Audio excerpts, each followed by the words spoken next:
দর্শক, ওপেনিং এ সাদমান ইসলামের সঙ্গে অভিষেক হতে পারে এক তারকা ক্রিকেটারের। মিডল অর্ডারে খেলবেন wicket keeper batter Liton Kumar Das.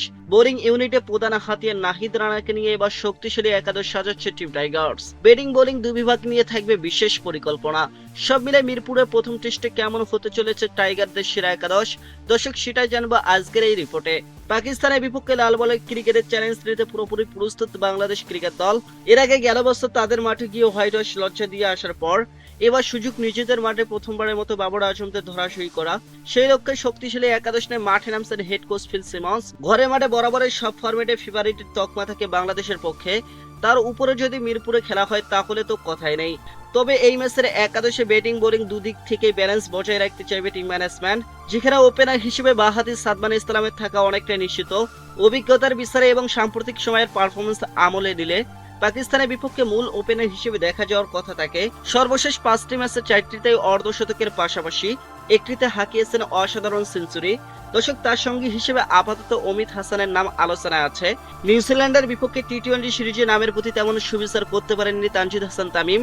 অন্যদিকে স্কোয়াডে থাকা মাহমুদুল হাসান জয় নাই বলার মতো ফর্মে, সেখান থেকে অমিত হাসানের অভিষেক হতে পারে এই সিরিজে বা এই ম্যাচেই। প্রথম শ্রেণীর ক্রিকেটে 49 ম্যাচে 11টি সেঞ্চুরি এবং 17টি অর্ধশতকের সাহায্যে 3650 রান করেছেন অমিত। এমন প্রতিভার কারণে প্রথমবারের মতো সুযোগ পেয়েছেন জাতীয় দলে।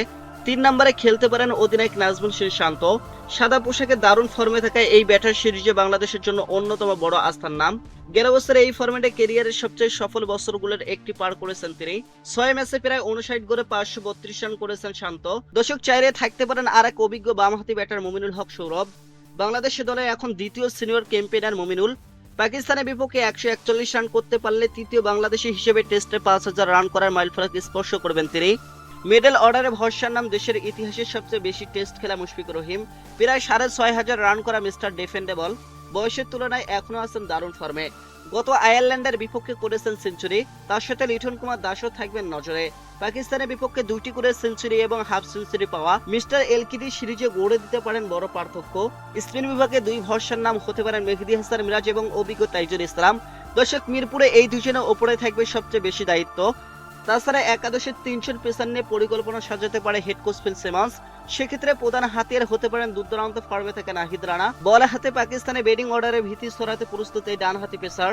দর্শক, তার সাথে অভিজ্ঞতার বিচারে এগিয়ে থাকার কথা তাসকিন আহমেদের। এই দুজনের সাথে স্কোয়াডে একমাত্র বামহাতি পেসার থাকায় একাদশে ঢুকতে পারেন যুব বিশ্বকাপ জয়ী তারকা শরীফুল ইসলাম।